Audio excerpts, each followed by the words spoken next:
Hello, champions. There are some registers which have to be preserved permanently. There are some registers which have to be preserved for 8 years. There are some registers which can be inspected without any fees. There are some registers which can be inspected for a fees. Some registers members can inspect. Some registers debenture holders also can inspect. So, this whole discussion relating to registers creates a big mess in our head. And that is the whole reason why I have compiled this file for you. And that is the whole reason why I'm making this video for you. See, whatever I'm discussing in this video, it's not major rocket science. It's not some big, huge concept, one very difficult to understand concept. No, it is just it's just a matter of registering all of these things in our memory. And if we learn these concepts in different places in our book, then we might tend to mix them up. That is why I've compiled them all in one place. And this might be spoon feeding max, okay, putting everything in one place. But however, this is going to eliminate the confusion from your mind to a great extent, in such a manner that if you get a question in your examination relating to these registers and preservations, these procedural related questions, you will be able to answer very confidently. Especially in MCQs, guys, this knowledge is going to be a big plus point for you. So with that in my mind, come on, let's begin. Three things we're going to discuss in this video. Number one, we're going to be discussing about inspection of registers, inspection of minutes books, inspection of books of accounts, everything relating to inspection first. Then we will be talking about taking copies or taking extracts, and lastly we will be talking about preservation of registers, preservation of returns, preservation of the minutes book, and all of that. Okay, so three concepts. Let's begin one by one. Our first discussion now is about inspection. So inspection of register of charges. There are two registers of charges, guys. One register of charges is maintained by the ROC, section 81 register. Another register of charges is maintained by the company, section 85. So register of charges, which is kept by the ROC, which is maintained by the ROC, it can be inspected by any person. Member, debenture holder, outsider, creditor, anybody can inspect. Whoever inspects, they have to pay fees. Okay, this is your first point.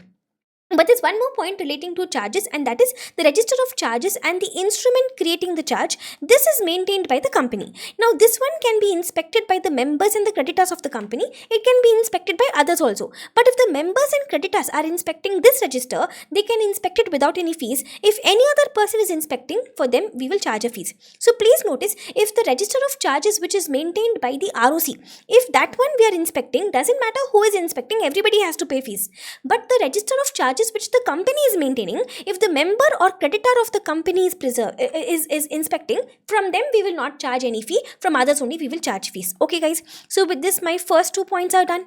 Then listen, register of SBO, register of significant beneficial owners, Ben 3. This can be inspected by the members. We can charge a fee for this inspection. Maximum 50 rupees we can charge. So here, if you notice, this is the first special point, and that is from members we are charging a fee for inspection. Generally, from the members we don't charge any fee for inspection and all, but over here, to inspect the register of SBOs, from the members also we are charging a fee of maximum 50 rupees. Okay, this is your third point. Then comes the fourth point. Inside the fourth point, I'm talking about three things: register of members, register of debenture holders, and annual return. I'm combining them together because same concept is only applicable for all of them: register of members, register of debenture holders, and annual return. See, all the three of them can be inspected by members, debenture holders, other security holders, beneficial owners, and even any other person. So basically, anybody and everybody can inspect these. But however, if the members, debenture holders, other security holders, beneficial owners, if they are inspecting, we will not charge any fees. If any other person is inspecting, we will charge a fee of maximum 50 rupees. Understanding? Be careful. Register of charges, here we had member and creditor. Register of members, debenture holders, annual return. In this point, we have members, but we're not talking about creditors over here. We're talking about debenture holders, other security holders, and beneficial owners. From these people, we will not charge any fee, but from others, we will charge a fee. So as of now, from members also, we are charging a fee only for register of SBO. Only over here. Okay, then comes the next point, inspection of proxy forms. Proxy forms have to be deposited with the company at least 48 hours before the meeting, guys. And mind you that 48 hours time limit cannot be changed by the AOA also. Okay, so the provision is like this: the proxy form has to be submitted to the company at least 48 hours before the meeting. Then the members of the company who are entitled to vote at the meeting, these members can inspect the proxy forms. They can inspect the proxy forms when? They can inspect during 24 hours before the meeting and till the conclusion of the meeting. In this entire period, in the business hours, they can inspect the proxy forms. But if they want to inspect the proxy forms, then for that they have to give 3 days notice to the company. Understanding? See, I'll draw the timeline for you over here. Listen, if this is when the meeting is going to be held, let us say meeting is going to be held on 5 p.m. on the 1st of August 2025. Okay, so the members of the company who are entitled to vote at the meeting, these members can inspect during 24 hours before the meeting. That means 5 p.m. 31st July 2025. So from 5 p.m. 31st July 2025 till 5 p.m. 1st August 2025, this will become 24 hours before the meeting. And then once a meeting starts, we will see when is the meeting coming to an end, conclusion of the meeting. So in this entire period, guys, during 24 hours before the meeting until the conclusion of the meeting, in this period they can inspect. But if they want to inspect in this period, then they should have given to the company 3 days notice. So before the date of the meeting, leave 3 days.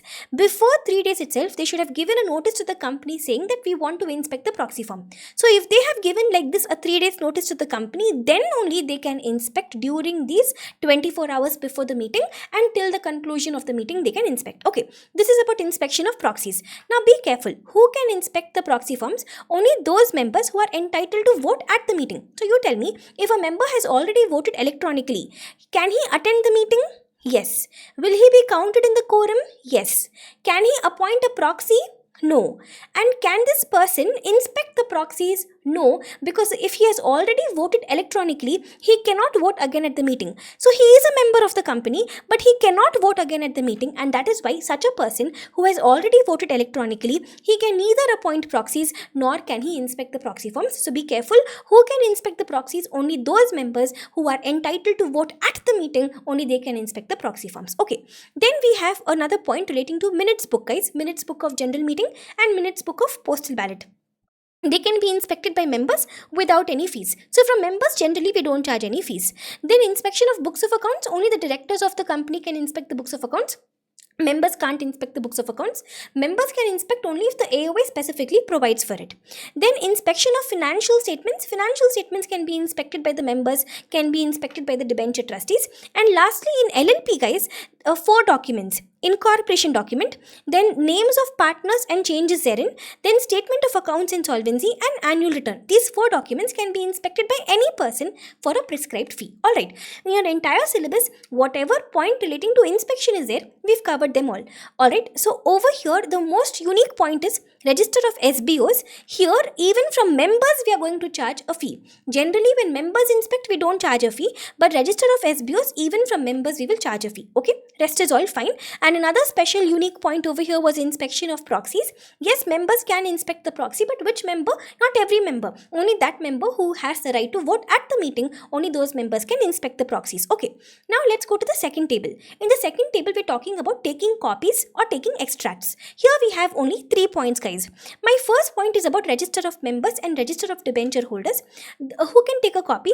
Any person can take a copy, guys. Members, debenture holders, any other security holder, beneficiary owners, any person can take a copy. Doesn't matter who is taking a copy, we will charge a fee from them. Maximum 10 rupees per page fee we will charge from them, and within 7 days we will provide the copy to them. Okay, so these registers of members, register of debenture holders, if you remember, they can be inspected by whom? They can be inspected also by anybody. Just that if members, debenture holders, security holders, beneficiary owners, if they are inspecting, we don't charge any fees. If others are inspecting, we charge a fees. And these people, they can not only inspect, they can also take a copy. Doesn't matter who is taking a copy, whoever is taking a copy, we will charge a fee, maximum 10 rupees per page, and we will give them the copy within 7 days. Okay. Then comes minutes book of the general meeting and postal ballot. See, who can inspect the minutes book? Members. So who can take a copy of the minutes book? Members only. So are you noticing that there is a very good sync. There is a nice sync between the first table and the second table. In the first table, whoever you're allowing to inspect, those persons only you're allowing to take copies also. Right, guys? But there's a catch. Like directors of the company, they can inspect the books of accounts, right? But the directors of the company can't take copies of the books of accounts. They can only inspect the books of accounts. They can't take copies. That one small point, be careful. Okay. So register of members and register of debenture holders can be, anybody can take a copy. Whoever is taking a copy, they have to pay a fee. Then minutes book of general meeting and postal ballot minutes book, even these can be inspected by the members. The same members can take a copy also. Now, if the members are taking a hard copy, we will charge a fee. Maximum fee is 10 rupees per page. For soft copy, we will not charge a fee. Soft copy, you know, right? Last 3 years, a minutes book, soft copy they can take. Soft copy, we will not charge any fee. And even over here, within 7 days, we will provide the copy to them. Then, very important point, guys, section 17 relating to MOA AOA. Listen to me carefully, all right? I'll explain it to you over here. See, if the members of the company want to if they want to get a copy of the MOA or AOA, they have two options. Option number one, they can come to the company under section 17 and get a copy from the company itself. In which case, company will of course charge a fee from them, but the company will give them the copy within 7 days. Okay.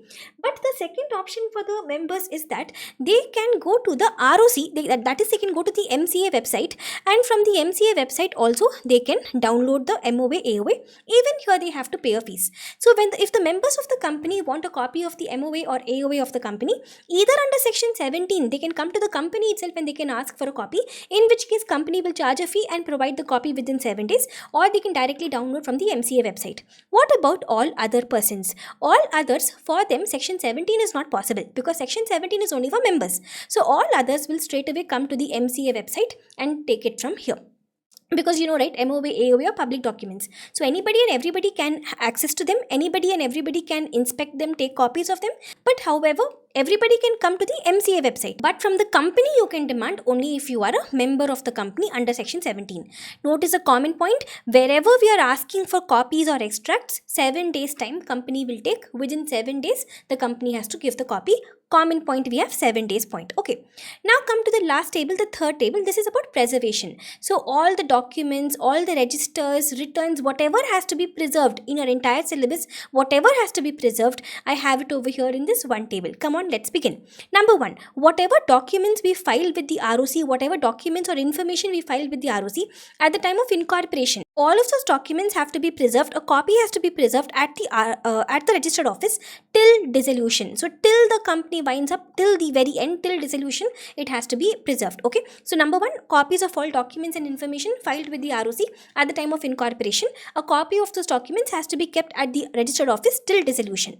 Then comes the second point. All the books containing details of share certificates, these have to be preserved for at least 30 years. But in disputed cases, it has to be preserved permanently. Alright. This is a unique point. You will definitely be able to remember, because 30 years point, not anywhere else you have seen. But however, I'll just remind you over here, the same 30 years point we do have in preference shares and in debentures. You remember, preference shares, generally the maximum redemption period is 20 years. Debentures, the maximum redemption period is 10 years. But however, if the money is raised for infrastructure projects, in those cases alone, the redemption period can go up to 30 years. You recall? So you have 30 years over there also, and even over here, books containing details of share certificates, they can be preserved for at least 30 years. Then, but then, however, if a dispute is going on, then they have to be preserved permanently. Then point number 3, minutes book of the general meeting, they have to be preserved permanently. Where? At the registered office. But however, minutes book of the board meeting, they can be preserved at the RO, or they can be preserved at any other place also. But who will decide? The board will decide. Okay. So first 4 points are clear. All documents and information relating to incorporation have to be preserved at the RO till dissolution. Then books and details, books containing details of share certificate has to be preserved for at least 30 years. But if dispute is going on, then permanently. Minutes book of general meeting has to be preserved at the registered office, minutes book of board meeting at registered office or at any other place. Who will decide? Board will decide, but it has to be preserved permanently. Okay, then comes the fifth point, books of accounts and vouchers. This you know very well. This has to be preserved for at least 8 years, but in case central government orders an investigation, in those cases they may have to be preserved for more than 8 years also. And where do we preserve them? We generally preserve them at the registered office only, or they can also be preserved at any other place but in India. And who will decide the place? The board of directors will decide the place. And remember, in case the board decides that they should keep the books of accounts in some other place, if they decide, then they have to inform ROC within 7 days. That's a very important point about the books of accounts. I'll repeat once again. Books of accounts and vouchers have to be preserved for how many years? 8 years. But if central government has ordered an investigation, in those cases they have to be preserved for more than 8 years also. Then where are they preserved? Generally at the registered office. But however, they can also be preserved at any other place. But any other place where? In India. Who will decide? Board will decide. So in case a board decides like this to preserve the books of accounts in some other place in India, then they have to inform ROC about it. They have to inform ROC that some other address where they are keeping the books, no, that address they have to inform ROC. Within how much time? Within 7 days they have to inform ROC. Okay, simple. Then comes the next point, register of charges, instruments creating the charge. All of this has to be preserved at the registered office. The register of charges has to be preserved permanently. The instruments creating the charge have to be preserved for 8 years. 8 years from the date of satisfaction of charge. Understanding? Register of charges has to be preserved permanently. The instruments creating the charge have to be preserved for at least 8 years. It's not enough to remember 8 years. You should remember 8 years from when? 8 years from the date of satisfaction of charge. Okay. Then after charges, now itself let's talk about deposits also. Register of deposits have to be preserved at the registered office. So are you noticing? Register of charges also at the registered office. Register of deposits also at the registered office only. Register of charges permanently. Instruments creating the charge 8 years from the date of satisfaction of charge. Register of deposits also 8 years. 8 years from the date of the last entry made in the register. Two very important points. One is register of charges, instrument creating the charge, and here register of deposits. Okay. Then coming back over here, point number 8, register of members and register of debenture holders. Now both of these registers have to be preserved. Three options we have. Either they can be preserved at the RO itself, or they can be preserved at any other place but in the same city, town or village where the RO is situated, or they can be preserved at any other place but in India where more than 1/10 of the total members reside. Okay, so three options we have. Either we can preserve them at the RO, or we can preserve them at any other place but in the same city, town, village where the RO is situated, or they can be preserved at any other place but in India where more than 1/10 of the members reside. But however, if we want to preserve them in any of these two places, for that special resolution has to be passed. Okay. Now how many years will you preserve the register? Register of members will be preserved permanently. Register of debenture holders will be preserved for 8 years, 8 years from the date of redemption. Alright. Then comes point number 9, annual return. Annual return you will preserve where? Two options you have, either at the registered office or at any other place in India where more than 1/10 of the members reside. But annual return we preserve for 8 years, 8 years from the date of filing. And then we have our next point, point number 10, register of sweat equity shares. We preserve them at the registered office or any other place which the board will decide. Then register of duplicate and renewed share certificates. This register is preserved permanently where? Same thing, either at the registered office or at any other place where the register of members is kept. See, register of members, we have three options, right? So either we will keep the register of duplicate and renewed share certificates in the registered office itself, or we can keep it in the same place where the register of members is kept. We can keep it there also. And lastly, the register of buyback, this one is going to be kept at the registered office. So 12 points relating to preservation you have. Preservation not only of registers, preservation of books of accounts, returns, minutes book, all of it we've covered. Now I'm not going to close this right here. I'm going to give you one final summary of preservation. See, the entire discussion of preservation we can reduce into 4 buckets, okay? Now there are some documents which we preserve for 8 years. First bucket. Some documents or some books which we preserve permanently. Second bucket.